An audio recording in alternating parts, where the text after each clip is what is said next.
شہنشاہوں کی چوکھٹ پہ سجدہ نہیں کرتا میں، مجھے نوازا ہے میرے اللہ نے میری اوقات سے بڑھ کر۔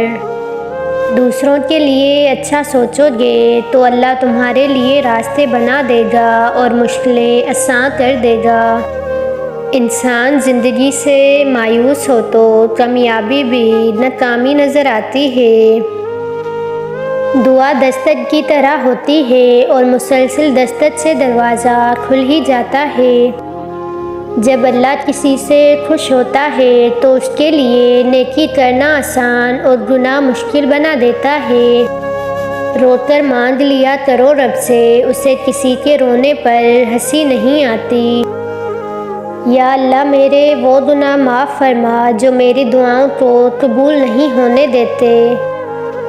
ہر کسی کے لیے دعا کرو، کیا پتہ کس کی قسمت تمہاری دعا کا انتظار کر رہی ہو۔ انسان جب بہت پریشان ہوتا ہے تو وہ اس کی طرف دوڑتا ہے جس کی محبت پر اسے یقین ہوتا ہے۔ کھلے جو آنکھ تو منتظر ہوں ہزاروں خوشیاں، آپ کے لیے دعا ہے رب سے کہ ایسی ہر صبح آپ کی تقدیر بن جائے۔ کسی سے نیکی کرتے وقت بدلے کی امید نہ رکھو، کیونکہ اچھائی کا بدلہ انسان نہیں اللہ دیتا ہے۔ جب تم کسی میں کوئی عیب دیکھو تو اسے اپنے اندر تلاش کرو، اگر اسے اپنے اندر پاؤ تو اسے نکال دو، یہ حقیقی تبلیغ ہے۔ بے شک دلوں کا سکون اور چین اللہ کے ذکر میں ہے۔ جسے اللہ تعالیٰ اپنی محبت دیتا ہے اسے پھر کسی اور چیز کی خواہش نہیں ہوتی، اور جسے وہ دنیا دیتا ہے اس کی خواہش بھوک بن جاتی ہے، کبھی ختم نہیں ہوتی۔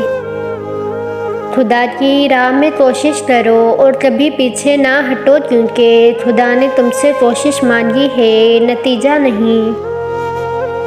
وہ آنسو بڑا قیمتی ہے جو خدا کے حضور گناہوں کی معافی کے لیے بہے۔